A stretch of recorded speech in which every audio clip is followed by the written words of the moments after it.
제가 듣기로는 정몽규 회장의 가족분들이 그렇게 반대를 한대요. 왜 이런 욕을 먹는 거야? 너 뭐 축구협회장 해가지고 뭐가 그렇게 좋은 게 있다고 이렇게 나와서 욕을 먹니? 국민들이 다 너 싫대잖아. 정몽규 회장도 이번에는 특히나 좀 심하잖아요. 이사회에서 정몽규 회장이 이사들에게 물어봤다 하더라고요. 여러분들은 어떻게 생각하시나요? 를 물어봤다는 거예요. 눈치 좀 챙깁시다 좀. 알아서 나오시면 안 됩니다를 얘기한 사람도 없지만 아유 나오셔야죠 한 사람도 없었다는 거죠. 그냥 싸 하다가 끝났대요.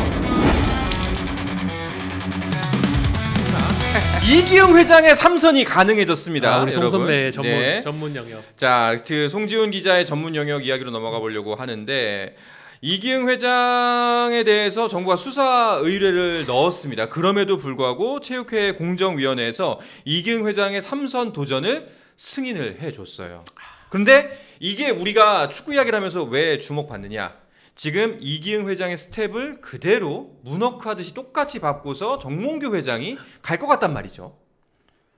지난 10일이었죠. 네. 그 정부 이제 국무조정실에서 그 체육회 한 달 가까이 이제 감사를 했거든요. 그 결과를 발표를 했는데 그 임직원들의 여러 가지 비위 행위가 나왔다 하면서 이제 이기흥 회장 관련된 얘기도 나왔어요. 뭐 딸 친구를 이제 진천 선수촌에 이제 부정 채용하기 위해서 좀 영향력을 행사했다든지, 네. 뭐 물품 뭐 더 달라 그 후원사에다 요구해가지고 받아서 그거를 정말 개인 용도로 막 사적 쓰고, 이용했다. 예, 네. 막 갖다 쓰고 뭐 예산을 막 낭비하고 막 그런 것들이 나왔는데 이런 거에 대해서 이제 정부 점검단은 경찰에 수사를 의뢰했고 실제로 이게 지금 서울경찰청 반부패 수사대에 네. 지금 이게 배정이 됐거든요. 경찰 수사 의뢰가 들어갔고 이제 그 결과를 보고 문체부도 직무정지 조치를 취했습니다. 그 다음 날 이제 스포츠 공정위원회가 열렸는데 이제 국민들의 어떤 눈높이에는 이 정도의 비위 혐의가 있다면 뭐 예를 들어 탈락 이렇게 해야지 못할 거라면 이건 좀 유보하고 좀 더 봅시다라든지 그러니까요. 뭔가 최소한 그 정도까지는 나와주지 않을까 기대를 했는데 띵동댕을 그냥 네. 바로 쳐줬단 말이에요. 그러니까 이게 이해가 안 간단 말이죠. 이게 물론 이제 유무죄 판단, 이제 죄의 유무를 판단하는 건 아직 아닙니다만 최소한 문제 제기가 됐으면은 직무정지 카드까지 나왔는데도 그냥 아무런 제재 없이 일단 승인 오케이요. 라고 바로 사인 난다는 거는 선뜻 이해가 안 갔거든요. 이 부분을 저한테 많은 분들이 물어보시는데 네. 이거는 결국은 이 스포츠 공정위원회가 결정하는 구조적인 문제에 좀 원인이 있는 거예요. 뭐 일단은 이기흥 회장이 직접 임명한 사람들이 공정위에 들어가 있다라는 건 그런 약간 좀 차치해 두고 네. 뭐 그분들이 이제 그 규정에 따라서 뭐 양심적으로 했다라고 본인들은 주장하니까 그걸 빼고 생각하더라도 일단 규정상 지금 이 평가 자체가 정량평가 50에 정성평가 50인데 네. 근데 이 정성평가라는 이쪽 영역, 주관적인 판단이 들어가는 이 영역의 배점이 상당히 높고, 예, 그리고 이 정량평가, 우리가 이제 뭐 이거에는 몇 점, 이거에는 몇 점, 네. 이걸 했으니까 이거는 5점 빼고 이렇게 그냥 딱딱 점수화할 수 있는 그 부분도 미리 준비를 하면 그 점수에만 맞는 걸로 딱딱딱 채울 수 있는 구조거든요. 그러니까 예를 들면 뭐 IOC 위원이니까 뭐 이거는 20점 가져가고. 혹시 파리올림픽에서 우리 선수단이 선전한 것도 거기 점수에서 도움이 됐어요? 매우 들어갔죠. 아. 예, 그 부분을 강력하게. 그러니까 이기흥 회장이 두 가지를 어필했는데 하나가 그거예요. 나 지금 IOC 현재 위원이야. 네. 만약에 내가 다음에 회장 선거에 출마를 하지 못하게 되면 내년 말까지 할 수 있는 임기가 내년 초에 바로 끝나. 어떡할 건데? 라는 그 부분. 그리고 파리올림픽에서 우리 선수단이 역대 최고 수준의 성적을 냈는데 예상을 확 깨고 이 부분을 인정해줘야 될 거 아니야. 라는 그 두 부분을 강력하게 어필을 결국은 한 거고. 해병대 정신으로 파리올림픽 역대 최고 나의 그래, 해병대 캠프가 아니었다면 나의 해병대 캠프 전략이 아니었다면 그런 식으로 해서 이제 이걸 통과를 시킨 거잖아요. 우리가 여기서 지금 이 얘기를 하는 이유는 뭐냐면 그 똑같은 전략을 정몽규 회장도 만약에 출마 결심을 붙인다면 할 가능성이 높고 똑같은 전략으로 나왔을 때 너도 딩동댕일 가능성이 매우 높다는 매우 점. 높죠. 왜냐하면은 이기흥만 통과시키고 정몽규를 탈락시키기가 그것도 좀 애매하잖아요. 카타르 월드컵 우리가 16강에 올라갔고 네. 그리고 지금 AFC 집행위원이에요. 어. 야, 나 지금 대한축구협회 지금 회장 하면서 AFC 집행위원도 하고 있는데 그러니까. 내가 한국 축구의 스포츠 외교력을 끌어올리기 위해서 이렇게 중책을 맡고 있는데 책도 지금 냈고 책도 냈고 스키파 회장도 예, 줬고 이 한국 축구 역사의 어떤 아시안컵도 아카이브도 떨어졌고 만들고. 네. 떨어졌고 네. 2,500억 들어가지고 천안에 축구센터 만들고 있고 그렇죠. 그리고 클 그 아저씨 데려오고 네. 네. 그러면 안 돼야 되는 거 아니야? 뭐 하여튼 예, 그런 뭔가 이제 과보다는 공에서 배점이 매겨져 있는 것들 이 부분에 대해서 딱 집중해가지고 이렇게 미리 딱 뭐랄까요? 이거는 이제 정해놓은 그런 이제 스탠스를 만들어 왔기 때문에 제 기준으로는 지금 이 기준상으로 봤을 때는 떨어지기가 오히려 더 어렵다. 그 먼저 번 이제 그 정 회장이 3선을 할 때 그때 100점 만점에 96점 받았다는 거네요. 그때보다 지금 상황이 더 나쁘지 않아요. 사실 배점상으로. 월드컵 16강을 갔는데 우리가 16강 간 게 몇 번이나 된다고. 이렇게 따지면 합격할 가능성이 높고 그래서 이제 우리가 지금 이 얘기를 하고 있는 거죠. 답답합니다. 이게 진짜 그러니까 우리의 상식 그리고 이게 그냥 감정적인 문제가 아니라 우리가 감정상으로 그냥 저 사람이 싫고 밉고 이런 게 아니라 그동안 실제로 나왔던 문제점들 드러난 여러 가지 것들이 우리로 하여금 이제 이건 더 이상 아니다. 이거를 깨부수고 앞으로 나가야 한다라고 말을 하고 있는데 이것과는 전혀 다른 잣대를 자기들끼리만 갖고서 판단을 내리고 있는데 정작 그 안에서 우리가 할 수 있는 게 없어 보인다. 근데 이게 염세주의는 아닌데 네. 사실 체육회 출입 기자들은 다 알고 있었잖아요. 이런 결과가 아마 나올 거라는 거를. 그러니까 이기흥 회장이 스포츠윤리위원회에다 이제 자격 심사를 요청했을 때 이게 떨어질 것이라고 예상했던 이제 출입 기자들은 없어요. 그 규정상 이거는 붙을 수밖에 없어요. 그러니까 딱 정말 이기흥 회장에게 유리한 그런 조항들이 들어가 있고 거기서 배점을 깎을 수가 없는 것들이 딱딱딱 정해져 있기 때문에 제가 계산해봐도 이미 높은 점수가 나오거든요. 아니 근데 직무 정지까지 받았는데도 이렇게 통과시켜 버리면 뭐 더 이상 할 수 있는 게 뭐가 있어요? 있죠. 한 가지가 남아 있죠. 그러니까 뭐 예를 들면 이거는 정말 그 뭐 감정에 호소하고 이런 부분보다는 네. 제가 앞에서 이제 서울경찰청에서 지금 이걸 수사를 시작했다고 했잖아요. 아주 구체적인 그동안 나왔던 건 비위 혐의니까 네네. 그 혐의가 사실로 드러났다. 사법 리스크. 범죄 사실이 나타날 경우 확인될 경우에는 뭐 당연히 자격이 박탈될 수 있겠죠. 그 정도가 아니고서는 지금 규정상으로는 이기흥 회장을 뭐 문체부에서 뭐 확 아웃 이렇게 하긴 현실적으로 어렵습니다. 저 질문 하나 해도 될까요? 그나마 근데 대한체육회 회장은 지금 대한축구협회장하고는 다르게 나도 출마해 보겠다라는 대항마들이 있잖아요. 그렇죠. 유승민 그렇죠. 무려 6명이나 있어요. 네. 그 교수님도 계시고. 그럼 어쨌든 이제 다자 구도로 이제 선거가 이제 열리게 되는데 거기에서도 이기영 회장이 절대적으로 유리하다고 지금 판세가 나오고 있는 상황인가요? 다자구도일수록 이기영 회장이 유리합니다. 다자구도. 그렇죠. 그러니까 지금 그 제가 후보 이른바 이제 체육회 야권이라고 불리는 후보가 6명이 나왔다고 말씀드렸는데 그 6명이 다 똑같이 얘기하는 게 이기흥 시대를 바꿔보자 라는 똑같은 얘기를 하거든요. 결국은 이기흥 회장을 좋아하는 사람도 있지만 이젠 좀 바뀔 때가 됐어 라고 생각하는 체육계 인사들도 있는데 투표권을 가진 분들 중에 누구를 찍어야 되는 거야?가 이제 갈릴 수가 있는 거죠. 야권 통합이 되지 않는 이상. 그런데 이기흥 회장을 그래도 우리가 지금 이기흥 회장이랑 8년째 같이 가고 있고 내가 전혀 불이익을 받은 게 없는데 나는 이기흥 회장 지지하겠어 라고 생각하는 사람들은 그대로 뭉쳐있고 이기흥 회장에 표를 주잖아요. 네. 그래서 지금 야권 후보가 많으면 많아질수록 이기흥 회장이 유리하다라고 얘기가 나오고 그래서 이 부분은 지금 이른바 우리가 이제 체육회 야권이라고 불리는 그 후보들이 통합을 하지 않으면 선거가 그대로 진행됐을 때는 이제 이기흥 회장이 당선 가능성이 매우 높다. 냉정하게 바라봤을 때 통합된다면 만약에 단일화 후보가 나온다. 만약에 그렇다면 해볼 만한 게임인가요? 아니면 여전히 좀 버겁나요? 객관적으로 봤을 때는 그래도 버거워요. 네, 워낙에 그러니까 이기흥 회장이 좋은 사람이나 나쁜 사람이냐 잘했냐 못했냐가 중요한 게 아니라 결국은 표를 가지고 있는 사람에게 이기흥 회장이 어떤 사람인가가 중요한 거잖아요. 그렇죠.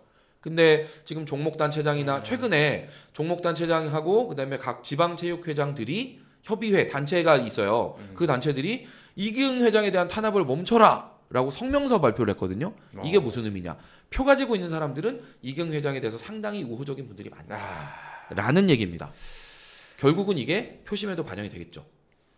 그러면은 이 이야기가 다시 한번 정몽규로 넘어가서 꿈꾸는 왕자님으로 넘어가서 여기는 이제 똑같이 그 스포츠 공정위원회 적격 심사를 받을 거고 그 이제 한 달 12월 초에 받아야 되죠. 왜냐면은 1월 달에 선거가 있으니까. 근데 아마 이대로라면은 예측 가능하건데 통과가 될 가능성이 매우 높지 않습니까? 여기도 똑같이 통과가 될지언정 막을 수 있는 방법이라면은 명확한 범죄 사실이 나오던가 혹은 대항마가 강력한 대항마가 나와서 후자는 아예 없습니다. 아예 없나요? 지금 한국 축구는 네. 야당이 전멸한 상태이기 때문에 제가 볼 때는 정몽규 회장은 스포츠 공정위원회 이제 통과하면은 그냥 사실상 아마 단독 선거 후보다? 없이 단독 후보로 할 가능성이 높지 않을까. 본인이 나오면 상당히 유리하고요. 그 최근에 그러니까 이 축구협회장 출마를 저울질하는 분들이 지금 그 산하 단체장들 중에 몇 분이 계셨는데 그분들이 이번에 보니까 그 재임. 스포츠 공정위원회 이제 연임 신청 연임 그 신청을 했더라고요. 참가 자격 신청을 다 했더라고요. 다 통과했고 그 얘기는 뭐냐면 예를 들면 이제 축구협회 산하 조직 단체장인데 네. 내가 축구협회장에 나올 거야. 그러면 내가 가지고 있는 직을 때려치고 나는 과감하게 나가겠다. 까진 아닌 거예요. 이거 참. 판세를 좀 굴려봐서 안 될 것 같으면 네. 안 나와야지. 아. 난 지금 가지고 있는 이 회장에 만족해야지. 라는 생각이 나는 거거든요. 네. 결국은 이걸 이제 내가 연임해도 되냐고 물어봤다는 것은 그걸 봤을 때 저는 뭐 서우정 기자의 얘기로 만약에 누군가가 나올 수도 있어요. 지금 준비하고 계신 분들도 한 몇 분 계신다고 들었는데 실제로 그분들이 출마까지 이어질지는 알 수 없고 나온다고 하더라도 지금 상황에서는 정몽규 회장이 그동안 그렇죠. 닦아놓은 요즘 4연임 도전이에요. 그러니까요. 예. 그리고 사실은 나온다고 하면은 지금 시점에는 이미 공표를 해야 돼요.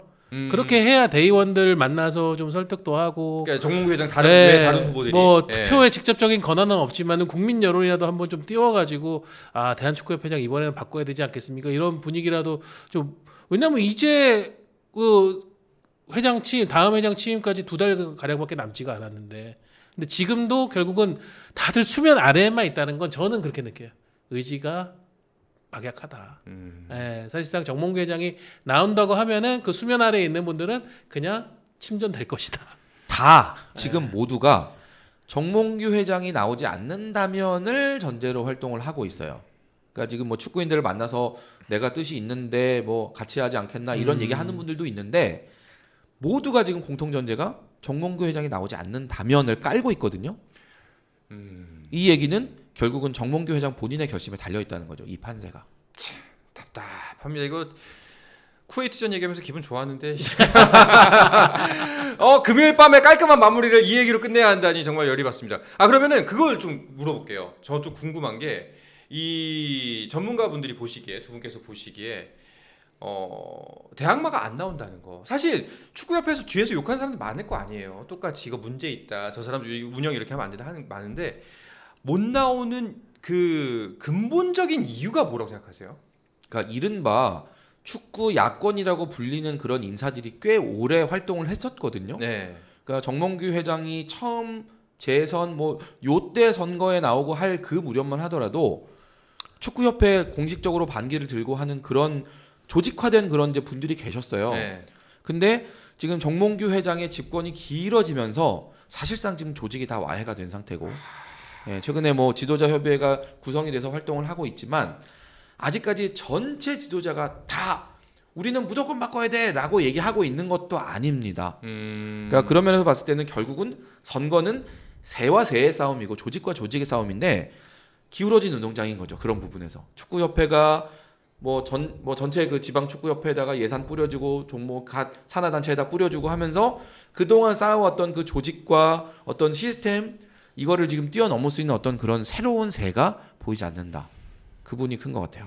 그러니까 안 좋은 케이스를 예상을 해봅시다. 만약에 이대로 그냥 통과가 돼서 1월달에 선거가 치러지고 뭐 통과돼가지고 1월 20일부터 임기가 시작된다고 쳐요. 정몽규 회장. 근데 그때까지도 100% 확신할 수 있는 거는 여론은 여전할 거란 말이죠. 여전히 비판적이고 정몽규 여론은 회장에 여전할 거고 예. 정부와의 관계는 여전히 험악할 그러니까요. 근데 그럼에도 불구하고 이 축구협회 그냥 그대로 뭉개고 가도 무방할 것 같나요? 왜냐하면 축구협회에 대한 비판 시선은 뭐 수년 전부터 계속 끊임없이 왔지만 이 정도로 여론이 악화됐던 적은 거의 없었던 것 같거든요. 제 기억에. 근데 이걸 계속 끌고 간다는 거가 저는 가능할런지 그 부분도 좀 궁금해요. 그 최근에 예. 제가 이제 어떤 분께 들었는데 그 축구협회에서 이제 이사회 했잖아요. 그 이사회에서 정몽규 회장이 이사들에게 물어봤다 하더라고요. 내가 다음 선거에 나오는 거에서 여러분들은 어떻게 생각하세요? 그러니까 그 제가 듣기로는 정몽규 회장의 가족분들이 그렇게 반대를 한대요. 삼선 때도 반대. 그만하라고 이제. 왜 이런 욕을 먹는 거야? 예. 도대체 너 뭐 축구협회장 해가지고 뭐가 그렇게 좋은 게 있다고 이렇게 나와서 욕을 먹니? 국민들이 다 너 싫대잖아. 약간 그런 느낌의 이제 가족들이 얘기를 하고 있어서 정몽규 회장도 이번에는 특히나 좀 심하잖아요. 심하죠. 네, 그래서 본인도 이제 그런 부분이 좀 고민이 됐는지 여러분들은 어떻게 생각하시나요?를 물어봤다는 거예요. 아무도 제대로 대답을 하지 못했다고. 눈치 좀 챙깁시다 좀 알아서. 그러니까 심지어 뭘 물어봐 그거를. 회장님 나오시면 안 됩니다를 얘기한 사람도 없지만 네. 아유 나오셔야죠 한 사람도 없었다는 거죠. 아, 정막에 쌓인 그 네, 그냥 싸 하다가 끝났대요. 이거죠. 아마 지금 축구협회도 아마 좋은 분위기는 아닐 겁니다. 그래서 그러니까 이게 그들만의 리그라는 거를 이제 본인들도 다 만천에 들켰지 않습니까? 그렇다면은 진짜 축구 팬들과 사람들과 함께하는 걸음을 걸어가기 바랍니다. 진짜로. 진짜 꼭 누가 구속되고 고랑에 뭐 쇠사슬을 차고 그래야지만 이제 해결이 되는 문제가 아니라 좀 자구책도 마련하고 스스로 좀 자정 노력을 만들어야 되지 않나 이런 생각이 듭니다. 자, 구독자분들도 별로 여기에 대해서는 의견이 없네요. 그냥 답답하고 어떻게 하냐 이거밖에 없는 거냐라는 식의 얘기밖에 나올 수가 없는 것 같습니다. 아 참 그 대민님께서 이제 그 단일화 논의 기조가 있긴 한 거죠 물어보시는데 이거 있어요. 있어요? 네, 그러니까 이기흥 체육회장의 선거 관련해서 지금 그 야권 후보들 사이에 결국은 우리가 통합해야 그래도 승부가 된다라는 그런 이제 어떤 분위기는 만들어져 있고요. 그 중에 좀 앞서가는 후보들 있잖아요. 지지율이 조금 더 높게 나올 것 같은 그 후보들 사이에 지금 이야기들이 논의가 되고 있습니다. 그래서 제 판단으로는 결국은 야권 후보는 어느 정도 단일화는 될 것 같아요. 그러니까 물론 뭐 이름을 알리기 위해서 나오는 분들도 있으니까 그런 분들까지는 끼지 않겠지만 어쨌거나 선거 판세에 영향을 줄 수 있는 분들 사이에서는 단일화가 이루어질 것 같습니다. 네. 그거는 제가 좀 파악을 했어요. 네. 저기 또 댓글이 마지막 하나 있는데 스포츠 공정위가 아니라 윤리센터에서 연임 심사 받는 법안을 정연욱 의원이 발의를 한다고. 네, 요게 좀 저게- 어제 아주 화제가 근데 됐었죠. 저게 지금 바로 적용될 수가 있나요? 바로 저 걸리지 않나요? 그러니까 시간이? 지금 그 문체부에서 하고 있는 얘기가 그 스포츠 공정위원회 태육회 스포츠 공정위원회에서 하는 거 자체가 이제 이기흥 측근들의 뭐 이런 그 구성상의 문제가 있어서 무효다라고 얘기를 했는데 이거 바꿔라 바꿔서 해라라고 얘기를 했는데 체육회가 일정상 곤란합니다 하고 그냥 강행을 한 거거든요. 네. 그래서 아예 그냥 법을 바꿔서 아예 이걸 다 통째로 무효를 하고 늦추자는 거죠. 아예 전체적으로 일정을. 근데 여기까지 이게 이 법안 발의가 되고 이게 뭐 시행되고 하는 게 쉽지가 않기 때문에 요거는 제가 보기에도 좋은 아이디어긴 한데 이 진행 과정은 조금 더 봐야 될 것 같아요. 현실적으로 할 수 있을지. 일단은 지켜봐야 될 것 같습니다. 그렇습니다. 맞는 말씀이에요. 그래도 미래를 위해서 만드는 건 좋잖아요, 법안을. 그렇죠? 물론이죠. 예, 이게 물론이죠. 스포츠 윤리위원회가 사실은 이제 선수들의 어떤 뭐 그런 뭐 지도자들의 일탈 요런 거를 이제 평가하기 위해서 만든 단체이긴 한데 어쨌거나 전문가들이 외부의 시선에서 평가를 하는 그런 기관이긴 하거든요. 그래서 체육 단체장이 다시 출마할 수 있는 권한이 뭐 그런 자격이 있나 없나를 심사하는데도 스포츠 윤리위원회가 상당히 뭐 할 수 있을 것 같고 그냥 그런 의미에서 저는 상당히 좋은 아이디어라고 생각합니다. 알겠습니다. 결국에 매번 같은 이야기로 마무리 짓게 되는 것 같은데 우리가 끊임없이 관심을 갖고 계속해서 화두를 던지는 수밖에 없습니다. 그들이 가장 바라는 거, 이제 뭐 그들이라고 해서 너무 적대시하는 것처럼 느껴지시겠지만 그게 아니라 우리가 문제를 바로잡을 수 있는 방법은 뭉개지 못하게 만드는 거죠. 계속해서 관심을 제일 갖고. 기대하는 게 그거죠. 예. 아직도 그 얘기냐? 음. 이렇게 생각하게 만드는 거. 그러니까요. 그건 것 같아요. 그러니까 그걸 우리가 하지 않도록 계속 문제 제기를 하는 게 필요할 것 같습니다. 알겠습니다. 스포츠는 플러스 한정의 무대 스포츠는 플러스 인터넷 없이